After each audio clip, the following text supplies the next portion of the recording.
नमस्कार, मैं हूं दिग्विजय और आप देख रहे हैं तर्क ज्ञान। जैसा आप सभी को विदित ही है कि तर्क ज्ञान का जो चैनल मैंने बनाया वो इसलिए बनाया कि ताकि डिबेट की तमाम जानकारियां आप लोगों तक पहुंच सकें। इसके अलावा जो विभिन्न प्रकार के विषय होते हैं डिबेटिंग के, ख़ास तौर पे कभी कभी ऐसे कठिन विषय आ जाते हैं जिन पर सोचना और समझना थोड़ा मुश्किल हो जाता है। खैर, हम अंततोगत्वा उसको समझ लेते हैं और उस पर एक शानदार वक्तव्य भी देकर आ जाते हैं प्रतियोगिता में, लेकिन फिर भी कभी कभी समस्याएं आती हैं। तो उन समस्याओं का समाधान करने का एक प्रयास मैंने इस चैनल पर किया और इस चैनल पर मैंने आपको तमाम तरीके की जो डिबेटिंग शैली है उसको कैसे करें ये सारा बताने का भी प्रयास किया है। पिछले 1-1.5 साल से ये चैनल चल रहा है और आप लोगों का भरपूर सहयोग मिल रहा है मुझे, तो इसलिए इस चैनल पर अब कुछ विशेष करने जा रहे हैं। तो बने रहिए आप वीडियो के साथ और मैं इस वीडियो में आपको बताऊंगा कि हम क्या विशेष करने जा रहे हैं। विशेष बात यह है कि जैसा आपको मैंने पहले ही कह दिया कि डिबेटिंग को समर्पित ये डिबेट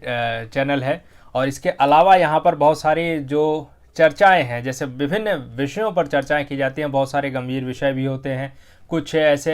रोचक विषय होते हैं जिसके ऊपर हमें जो मीडिया में हम देखते हैं तमाम शोर शराबे होते हैं और वहाँ पर डिबेट जो होती है वो शोरगुल और एक दूसरे पर आक्षेप लगाने पर ही गुजर जाती है। तो कुछ तथ्यों के साथ डिबेट की जाए, यहाँ पर भी मैंने कुछ, इस चैनल पर भी कुछ डिबेट्स हैं, उसको आप देख सकते हैं। तो इस चैनल पर विशेष क्या करने जा रहा हूँ मैं, विशेष ये कि जब चैनल बनाया था तो तब मैं उस समय लगभग डिबेट ही कर रहा था और डिबेट में लगभग सक्रिय था। अभी मैं डिबेट में सक्रिय नहीं हूँ, कहीं कहीं निर्णायक के रूप में किसी भी वाद विवाद प्रतियोगिता में अपनी उपस्थिति दर्ज कराता हूँ। लेकिन मेरा मानना है कि पिछले मैंने 5 साल सक्रिय रूप से दिल्ली विश्वविद्यालय में डिबेटिंग की, तो बहुत सारे लोगों से, और न केवल अपने कॉलेज के लोगों से बल्कि बहुत सारे दूसरे जो कॉलेजेस हैं डीयू के और जो नेशनल लेवल के कॉलेज हैं, उन सभी कॉलेजों के जो डिबेटर्स हैं ख़ास तौर से उनसे मिलने का, उनसे बात करने का और बातों को समझने का मौका मिला। तो विशेष क्या करने जा रहा हूँ मैं इस तर्क ज्ञान चैनल पर, वो ये कि दिल्ली विश्वविद्यालय में डिबेटिंग में ख़ास तौर से हिंदी वाद विवाद सर्किट, क्योंकि मैं मुख्यतः हिंदी वाद विवाद सर्किट से जुड़ा रहा हूँ और उसमें लगभग सभी लोगों के साथ मैंने संपर्क साधने का प्रयास किया जब तक मैं सक्रिय रूप से डिबेटिंग करता रहा था। और उस समय के जो लोग मेरे साथ जुड़े उन लोगों के साथ आज भी संपर्क बना हुआ है। तो कुछ ऐसे मैं ये कहूँ कि बहुत ही अच्छे वक्ता और एक कहें धुरंधर वक्ता, तो उन लोगों की जो पहचान है वो आज भी, हम लोग जब डिबेट करते थे तो उनकी पहचान आज भी बनी हुई है। तो आज की जो युवा पीढ़ी है उन डिबेटर्स के बारे में जाने और उस ज़माने में, क्योंकि देखिए वाद विवाद है तो इसके वाद के साथ विवाद जुड़ा हुआ है, डिबेट में वाद भी है और प्रतिवाद भी है। तो इसके अलावा कुछ ऐसी घटनाएं हो जाती हैं जिसको लेकर बहुत आजकल सोशल मीडिया चल रहा है, तो उसके ऊपर तमाम तरीके के फेसबुक पे पेज बनाए जाते हैं और वहाँ पर जो चीज़ें सामने नहीं तो पीठ पीछे कही जाती हैं। तो ऐसी कुछ बातें होती हैं और हम कहें कि देखिए राजनीति में होते हैं तो नेताओं का इंटरव्यू होता है, तो जिसमें वो लोगों से सुनते हैं कि हाँ क्या रोचक बात थी, या आप देखिए कि सिनेमा में देखिए तो आपको पता चलता है कि कुछ बड़े स्टार थे, उनके बीच में क्या अनबन रही, क्या कहानियाँ रहीं। तो कहने का मतलब ये है कि इस तर्क ज्ञान पर हम ऐसे बड़े डिबेटर्स को भी बुलाएंगे और मेरा मानना है कि जो डिबेट कर रहा है, सक्रिय रूप से डिबेट से जुड़ा हुआ है, वो अपने आप में एक जो है कि बड़ा व्यक्ति है, क्योंकि डिबेट करना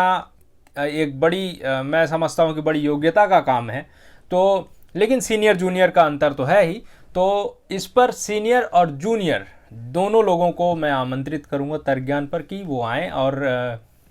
मैं कोशिश कर रहा हूँ कि संपर्क साधने की, और जिस से भी जो सबसे, क्योंकि सभी लोग व्यस्त हैं, तो कोरोना काल चल रहा है लेकिन फिर भी उसके बावजूद व्यस्त हैं, तो जो सबसे पहले उपलब्ध है उसी से बात की जाएगी। करेंगे यही कि बुलाएंगे और उनसे बात करेंगे, संवाद करेंगे कि आपने डिबेटिंग कहाँ से शुरू की, डिबेटिंग किस कॉलेज में आप जुड़े, कैसे डिबेटिंग सोसाइटी में कैसे जुड़े, फिर उसके बाद डिबेट करना जब स्टार्ट किया तो क्या क्या समस्याएं झेलनी पड़ी, और मैं सारे प्रश्न सबसे पूछूंगा। और उसके अलावा हम ये चर्चा करेंगे कि कोई एक जो इंटरेस्टिंग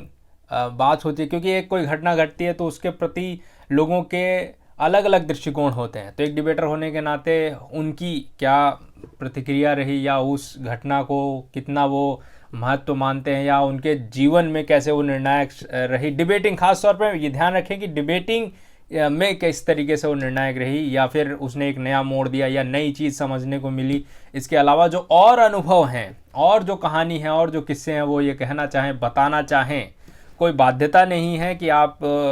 कहें ही। आप जो अपना अनुभव शेयर करना चाहते हैं वो करें। और इसीलिए मैं आप सभी जितने भी सीनियर हैं उनसे अनुरोध करूंगा और जितने भी जूनियर जो सक्रिय रूप से जुड़े हुए हैं वो भी तैयार रहें। और मैं कोशिश करूंगा कि सबसे संपर्क साधा जाए और बुलाया जाए। और ये करने का मकसद क्या है? करने का मकसद सिर्फ इतना है कि जैसे आप राजनीति को पढ़ें तो उसमें देखते हैं कि एक राजनीति काल था तो उसमें ये चीज़ें हो रही थी, आज ऐसा ऐसा हो रहा है। तो डिबेटिंग में जब मैं खुद 5 साल सक्रिय रूप से जुड़ा रहा, उससे पहले क्या चीज़ें होती थी मुझे नहीं पता है। अब के जो बच्चे हैं वो ये क्या कैसे जाने, आपके जो डिबेटर्स हैं वो ये कैसे जाने कि जब हम डिबेट करते थे तो क्या होता था और कैसी चीज़ें थी और वहाँ के लोग क्या अपना अनुभव, कुछ कहानियाँ, कुछ किस्से बता सकें जिससे लोग सीख सकें। तो यही कहने का और करने का मकसद है। और मैं मानता हूँ कि आप लोगों का सहयोग मिलेगा इस विशेष पहल में। और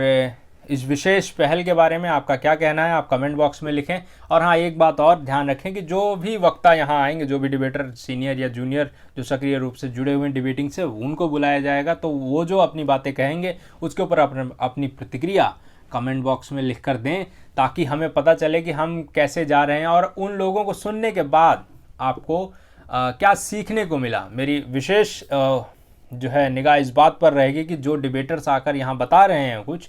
उनको सुनने के बाद आप क्या सीख रहे हैं, खासतौर पे जो फ्रेशर डिबेटर्स हैं और सीनियर डिबेटर्स, कि आप यहाँ आए और अपनी बात रखेंगे तो आपको मतलब एक सीनियर डिबेटर कह रहा है तो दूसरे बाकी सीनियर डिबेटर्स क्या सोच रहे हैं और उनकी क्या यादें ताज़ा हो रही हैं और वो क्या अनुभव उनके उस घटना के साथ जुड़ा हुआ है। तो ये चीज़ें अगर आप बताएंगे तो बहुत सबको अच्छा लगेगा। तो क्योंकि मुझे लगता है कि अब सर्दियां चल रही हैं, कोरोना काल में सारी चीज़ें ऑनलाइन हो रही हैं, तो जुड़ना बहुत आसान है, किसी को पकड़ने नहीं जाना। बस आप समय में अगर उपलब्ध हैं तो आप ऑनलाइन जुड़ जाइए और फिर चर्चा की जा सकती है। तो इस जानकारी को और यही बात मुझे आप लोगों तक पहुंचानी थी और इसलिए मैं जो है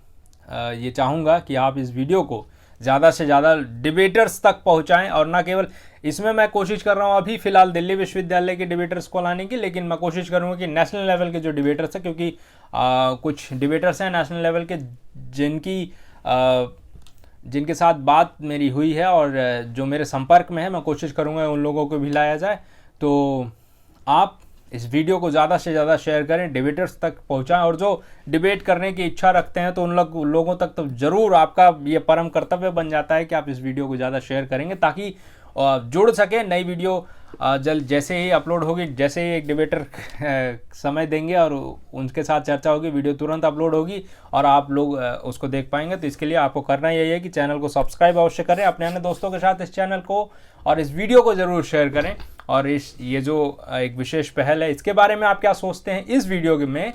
आप जो मैंने बातें बताई हैं उसके बारे में आप क्या सोचते हैं, कमेंट बॉक्स में लिखें और